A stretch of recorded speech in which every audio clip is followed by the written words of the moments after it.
What is up, guys? It's Sky, and I freaking hate seat switchers. Now, I know I haven't made a video in a while, and that's not because I'm not still enjoying Battlefield 1.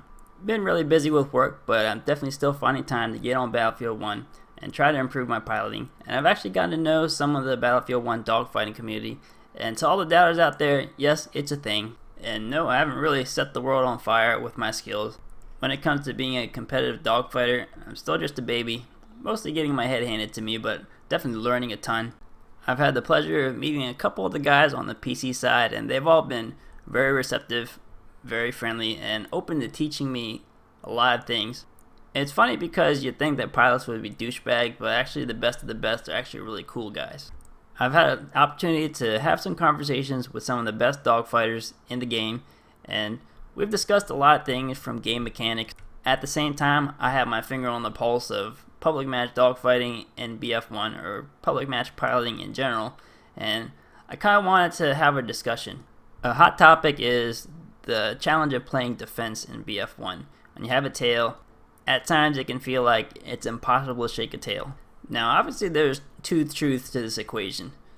If you're up against a pilot with low awareness, low skill, then you can do simple maneuvers to lose them. That's always true. The challenge comes when you're up against a higher awareness, high skill pilot. Now, I've been studying tape like a fiend, and I've had the pleasure of having my ass handed to me by really good pilots. So I definitely feel everyone's pain there. And from the conversation I had with one of the guys on the PC side, I was able to kind of get some insights into what he does. One thing that's true is the physics in BF1.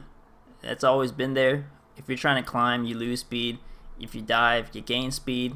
And if your opponent has an elevation advantage on you, then you're at a disadvantage. Another thing that's for certain in BF1 from conversations I've had with multiple pro pilots is that there's no speed control. There's no inherent advantage or disadvantage from slowing down. Most of the pilots I've talked to said that generally it's best to just turn and try not to use the brakes unless you have to. What this all means in a nutshell, if you're trying to play defense against a really good pilot, is that there's a lot less tools that you can work with to try to counter your opponent. You can't try to outspeed him. I've also found that a lot of moves that are climbing or diving are pretty easy to counter, because when you climb you're slow, and then when you dive you give away an elevation advantage. Really, the best of the best pilots will just keep you in their field of view, countercut your every move, and with laser-like precision line up on your tail and kill you. Another issue is the act of sound whoring, using audio cues to find your opponent's position, and again, the lack of maneuverability when you're climbing and when you're diving kind of gives you away. So again, the deck's stacked against you when you're trying to play defense in BF1. A lot of people have stuck to just horizontal looping, and it seems like they're not far off because everything else seems to get you killed. But of course, I didn't make this video to cry and complain about things, but to offer up some insight, because there's at least one member of the community that seems to have figured it out. In the footage, you see me in a public match dogfight, and see what happens. We're turning and turning and turning. Now, either through some skill or some really dumb luck, he disappears, and then he switches at the right time. And this is one of the things you can try to get to the outside. It's funny because most people are so concerned about how to turn tighter, but here my opponent was actually able to turn faster and wider and eventually get to a blind spot on the far side. And that's an advantage because you'll be out of hearing range, so it's less likely for your opponent to hear what you're doing. That's one thing you can try, because most good dogfighters are not going to let you have the inside. They'll turn and protect the inside and keep you in front of them. And even if you were able to find the blind spot on the near side, they can hear what you're doing. And all this goes back to doing things when your opponent can't see them, because if your opponent can see you do something, especially in BF1, he can probably counter it. So whatever you're going to do, whether you're going to switch or you're going to put on the brakes and Dylan, you should probably try to do it when your opponent can't see it. And while I'm developing theories on how you should go about doing that, it's still not really battle tested. I'm sure some of you guys know better than me how to do that. Go watch some videos on Big Boss's channel. He has a lot of really nice dogfight videos.